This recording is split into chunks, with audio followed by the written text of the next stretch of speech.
talk to me about this aging mindset and this concept of lifelong learning, and then some of the steps and things that we should do if we want to be this person in our 50s and 60s and 70s. So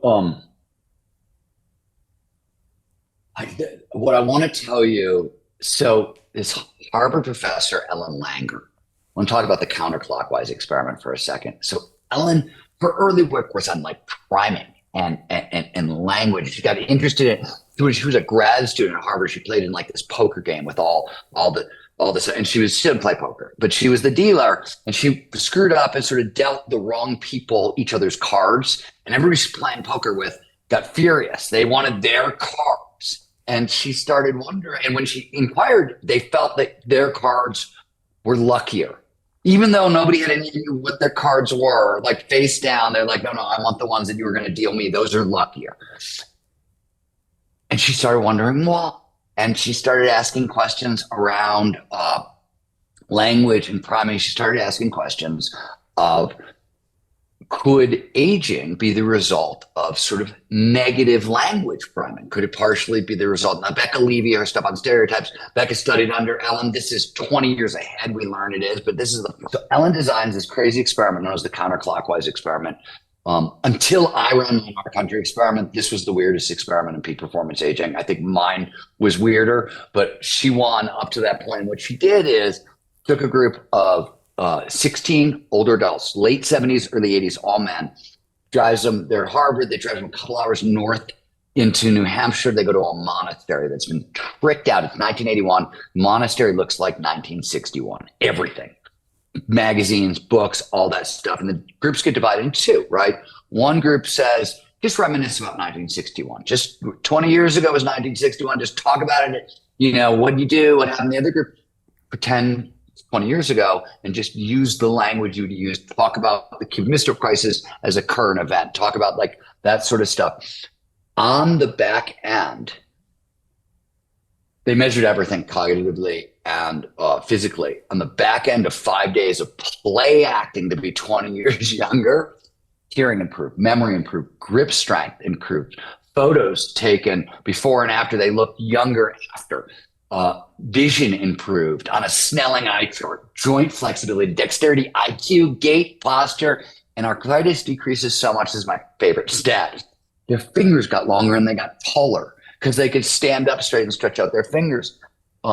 It's sort of the most stunning example of mindset, and people so doubted it that the counterclockwise study has been rerun, I want to say 4 times. 3 times as TV shows, and the 4th time with like all kinds of rigorous double blind, everything you could possibly do, 2022 or 2019 standards versus 1975 standards.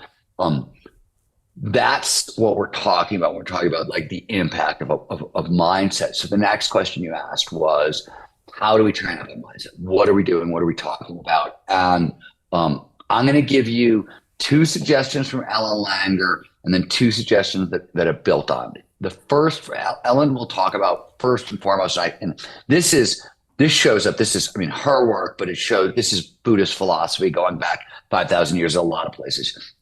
Start with mindful noticing of current situations. And what you want to pay attention to is the brain likes to operate under the illusion of permanence. Nothing changes. But that's obviously a lie. The fact of life is everything is constantly changing on a moment by moment basis. Every time you breathe, you're changing your internal chemistry. You know what I mean? So the constant in life is change, and we tend to notice solidity. So first thing she says is notice change on a moment by moment basis and stop just being afraid of it. Just notice that change is the constant in life. Second part, not surprising, considering when we started this conversation, watch your language, right? Don't tease yourself. Don't, I'm too old for this shit. You're too old for this shit. Look carefully at how you evaluate future possibilities and things like that. Those are the first 2.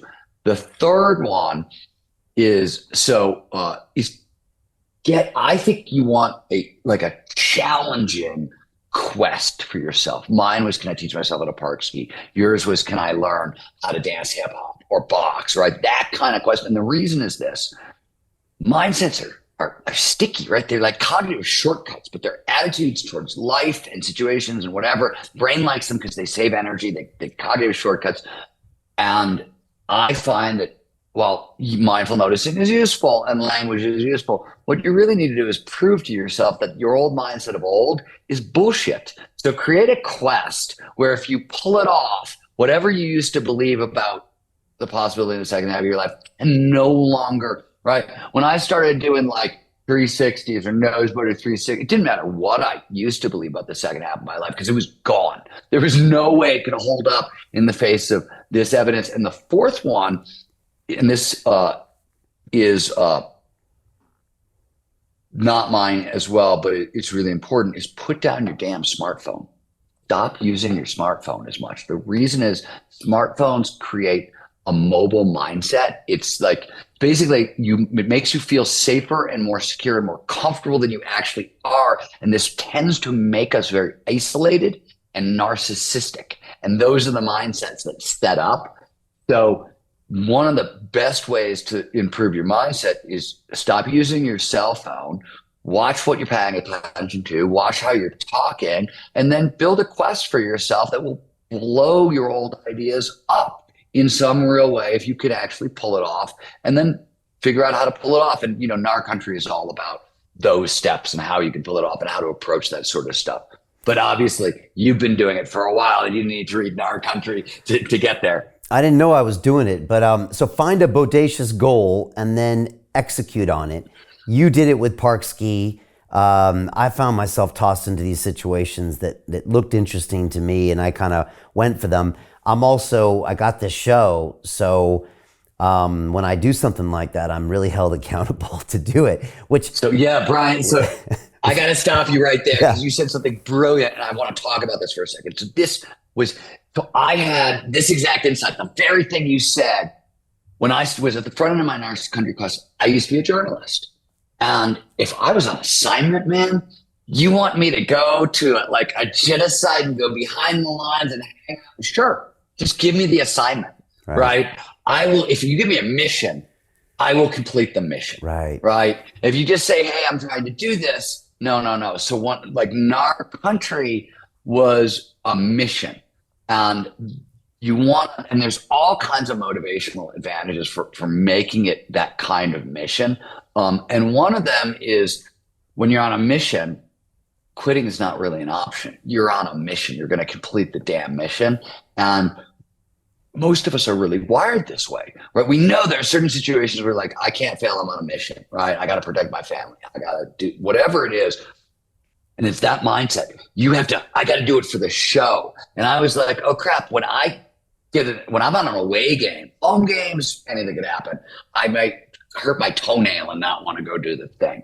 But if it's a mission, I've got it on an airplane, I will do pretty much anything. And isn't that wild, right? The mindset shift. So that's one of the reasons I say, like, make it a quest. It's that very thing. I'm sorry I interrupted you, but I got really excited because I think there's something really important motivation-wise there. So Jim Rickards has just recorded a video that's not available to anyone in the public, and he's going to be talking about how this upcoming recession is going to be fast, it's going to be bloody, it's going to be nasty. But at the same time, he's going to show you how you can position yourself to profit from all of this chaos.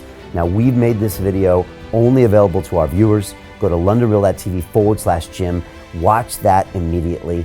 I can't say enough good things about Jim Rickards. He understands the global economic system better than any guest I've ever had on London Real. His predictions are almost uncannily true, and you can learn how to profit from his vision, from his expertise, and his understanding of economics. So go to londonreal.tv/Jim or click the link below. It's an excellent, excellent look on what's going to happen in the future and how you can position yourself to profit from that. Jim is one of the best in the business, one of my favorite guests on London Real, and he's very, very good at predicting the future and showing us all to profit from it.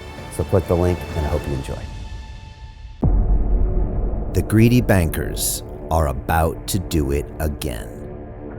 In 2008, they crashed our financial system and nearly bankrupted the entire global economy.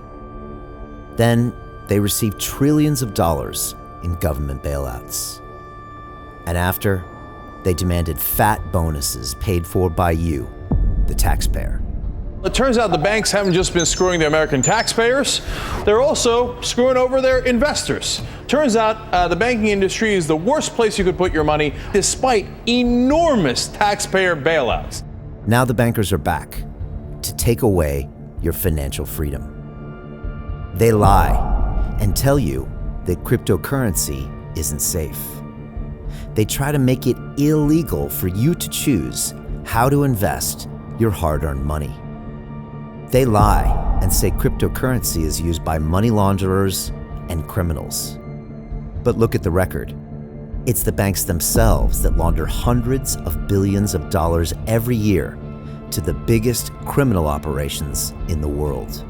Leaked documents have revealed how some UK banks have helped criminals, money launderers and Russians under sanctions. American authorities discovered that the Sinaloa cartel moved $881 million through HSBC accounts as bank officials turned a blind eye to the illegality. The bankers lie and say cryptocurrency is not a real investment. Meanwhile, the smartest CEOs in the world are buying billions and billions of it. The truth is that banks lie about cryptocurrency because it makes them scared. The banks take $9 trillion per year of your hard-earned money, and they are worried that they will finally be exposed. They're scared because crypto means they can no longer control your money, which means they can no longer control you.